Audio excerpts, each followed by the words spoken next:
英語聞き流し10分間、名作リスニング。英語テキストと MP3 ダウンロード、その他の物語は、ホームページよりご利用いただけます。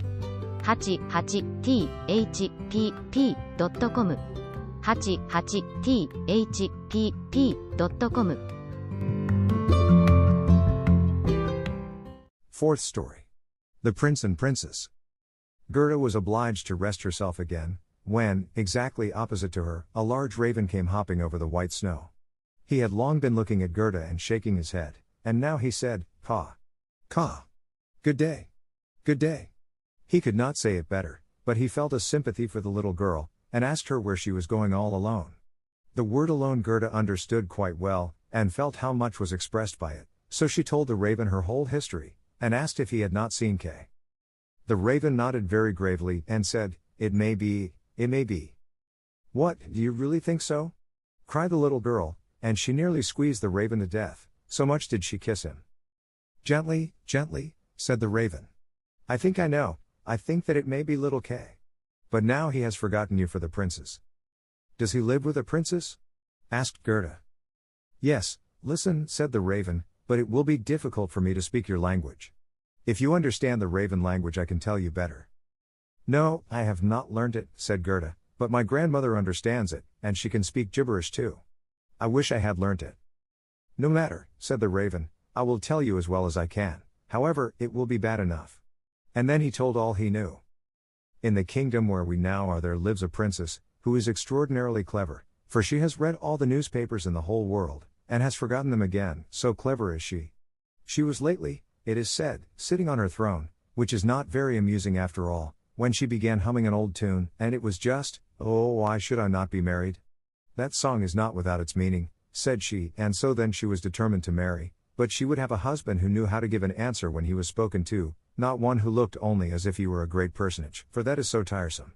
She then had all the ladies of the court drum together, and when they heard her intention, all were very pleased, and said, "We are very glad to hear it, it is the very thing we were thinking of."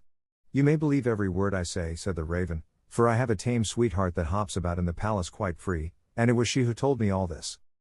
The newspapers appeared forthwith with a border of hearts and the initials of the princess, and therein you might read that every good-looking young man was at liberty to come to the palace and speak to the princess, and he who spoke in such wise as showed he felt himself at home there, that one the princess would choose for her husband.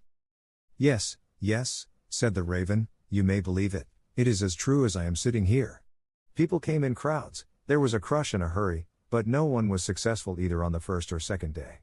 They could all talk well enough when they were out in the street, but as soon as they came inside the palace gates, and saw the guard richly dressed in silver, and the lackeys in gold on the staircase, and the large illuminated saloons, then they were abashed, and when they stood before the throne on which the princess was sitting, all they could do was to repeat the last word they had uttered, and to hear it again did not interest her very much. It was just as if the people within were under a charm, and had fallen into a trance till they came out again into the street, for then, oh, then, they could chatter enough. There was a whole row of them standing from the town gates to the palace. "I was there myself to look," said the raven. "They grew hungry and thirsty, but from the palace they got nothing whatever, not even a glass of water. Some of the cleverest, it is true, had taken bread and butter with them, but none shared it with his neighbor, for each thought, 'Let him look hungry, and then the princess won't have him.'" "But Kay, little Kay," said Gerda, "when did he come? Was he among the number?" "Patience, patience, we are just come to him. It was on the third day when a little personage without horse or equipage came marching right boldly up to the palace. His eyes shone like yours, he had beautiful long hair, but his clothes were very shabby." "That was Kay," cried Gerda, with a voice of delight. "Oh, now I've found him!" And she clapped her hands for joy. "He had a little knapsack at his back," said the raven. "No, that was certainly his sledge," said Gerda, "for when he went away he took his sledge with him." "That may be," said the raven, "I did not examine him so minutely, but I know from my tame sweetheart, that when he came into the courtyard of the palace, and saw the bodyguard in silver, the lackeys on the staircase, he was not the least abashed, he nodded, and said to them, 'It must be very tiresome to stand on the stairs, for my part, I shall go in.' The saloons were gleaming with lustres, privy councillors and excellencies were walking about barefooted, and wore gold keys, it was enough to make any one feel uncomfortable. His boots creaked, too, so loudly, but still he was not at all afraid. "That's Kay for certain," said Gerda. "I know he had on new boots, I have heard them creaking in Grandmama's room. Yes, they creaked, said the raven. And on he went boldly up to the princess, who was sitting on a pearl as large as a spinning wheel.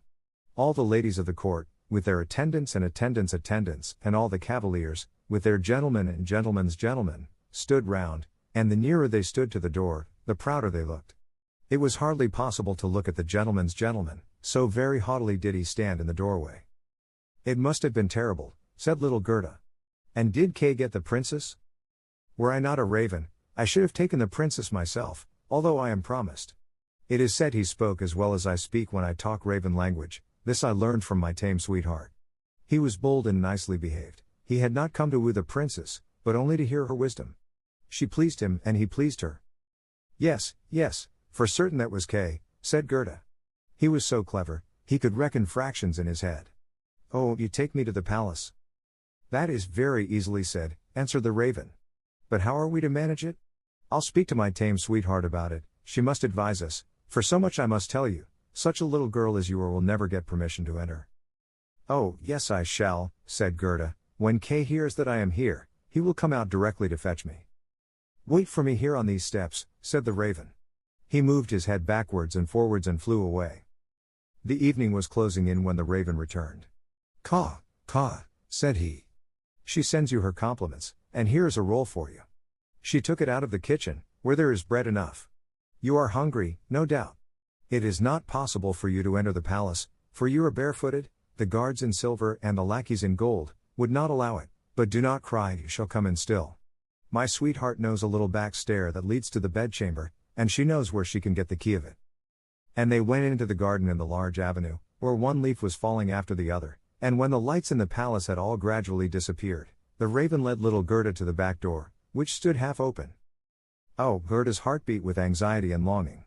It was just as if she had been about to do something wrong, and yet she only wanted to know if little Kay was there. Yes, he must be there. She called to mind his intelligent eyes, and his long hair, so vividly, she could quite see him as he used to laugh when they were sitting under the roses at home. He will, no doubt, be glad to see you, to hear what a long way you have come for his sake, to know how unhappy all at home were when he did not come back. Oh, what a fright and a joy it was. They were now on the stairs. A single lamp was burning there, and on the floor stood the tame raven, turning her head on every side and looking at Gerda, who bowed as her grandmother had taught her to do. My intended has told me so much good of you, my dear young lady, said the tame raven. Your tale is very affecting. If you will take the lamp, I will go before. We will go straight on, for we shall meet no one. I think there is somebody just behind us, said Gerda, and something rushed past. It was like shadowy figures on the wall, horses with flowing manes and thin legs, huntsmen, ladies and gentlemen on horseback. They are only dreams, said the raven. They come to fetch the thoughts of the high personages to the chase. 'Tis well, for now you can observe them in bed all the better. But let me find, when you enjoy honor and distinction, that you possess a grateful heart. Tut! That's not worth talking about, said the raven of the woods. They now entered the first saloon, which was of rose-colored satin, with artificial flowers on the wall. Here the dreams were rushing past, but they hastened by so quickly that Gerda could not see the high personages. One hall was more magnificent than the other, one might indeed well be abashed, and at last they came into the bedchamber. The ceiling of the room resembled a large palm tree with leaves of glass, of costly glass, and in the middle, from a thick golden stem, hung two beds, each of which resembled a lily. One was white, and in this lay the princess, the other was red, and it was here that Gerda was to look for little Kay. She bent back one of the red leaves, and saw a brown neck. Oh! That was Kay. She called him quite loud by name, held the lamp towards him, the dreams rushed back again into the chamber, he awoke, turned his head, and it was not little Kay. The prince was only like him about the neck, but he was young and handsome. And out of the white lily leaves the princess peeped, too, and asked what was the matter. Then little Gerda cried, and told her whole history, and all that the ravens had done for her. Poor little thing, said the prince and the princess. They praised the ravens very much, and told them they were not at all angry with them, but they were not to do so again. However, they should have a reward. Will you fly about here at liberty, asked the princess, or would you like to have a fixed appointment as court ravens, with all the broken bits from the kitchen? And both the ravens nodded, and begged for a fixed appointment, for they thought of their old age, and said, it is a good thing to have a provision for our old days. And the prince got up and let Gerda sleep in his bed, and more than this he could not do. She folded her little hands and thought, how good men and animals are. And she then fell asleep and slept soundly. All the dreams flew in again, and they now looked like the angels. They drew a little sledge, in which little Case sat and nodded his head. But the whole was only a dream, and therefore it all vanished as soon as she awoke. The next day she was dressed from head to foot in silk and velvet. They offered to let her stay at the palace, and lead a happy life, but she begged to have a little carriage with a horse in front, and for a small pair of shoes. Then, she said, she would again go forth in the wide world and look for Kay. Shoes and a muff were given her. She was, too, dressed very nicely, and when she was about to set off, a new carriage stopped before the door. It was of pure gold, and the arms of the prince and princess shone like a star upon it. The coachman, the footman, and the outriders, for outriders were there, too, all wore golden crowns. The prince and the princess assisted her into the carriage themselves, and wished her all success. The Raven of the Woods, who was now married, accompanied her for the first 3 miles. He sat beside Gerda, for he could not bear riding backwards. The other raven stood in the doorway, and flapped her wings. She could not accompany Gerda, because she suffered from headaches since she had had a fixed appointment and ate so much. The carriage was lined inside with sugar plums, and in the seats were fruits and gingerbread. Farewell! Farewell! Cried prince and princess, and Gerda wept, and the raven wept. Thus passed the first miles, and then the raven bade her farewell, and this was the most painful separation of all. He flew into a tree, and beat his black wings as long as he could see the carriage, that shone from afar like a sunbeam. Fifth story. The Little Robber Maiden. They drove through the dark wood, but the carriage shone like a torch, and it dazzled the eyes of the robbers, so that they could not bear to look at it. "'Tis gold! 'Tis gold!" they cried, and they rushed forward, seized the horses, knocked down the little postilion, the coachman, and the servants, and pulled little Gerda out of the carriage. "How plump, how beautiful she is! She must have been fed on nut kernels," said the old female robber, who had a long, scrubby beard, and bushy eyebrows that hung down over her eyes. "She is as good as a fatted lamb. How nice she will be!" And then she drew out a knife, the blade of which shone so that it was quite dreadful to behold. "Oh!" cried the woman at the same moment. She had been bitten in the ear by her own little daughter, who hung at her back, and who was so wild and unmanageable, that it was quite amusing to see her. "You naughty child," said the mother, and now she had not time to kill Gerda. 英語聞き流し10分間名作リスニング英語テキストと MP3 ダウンロードその他の物語はホームページよりご利用いただけます。88thpp.com 88thpp.com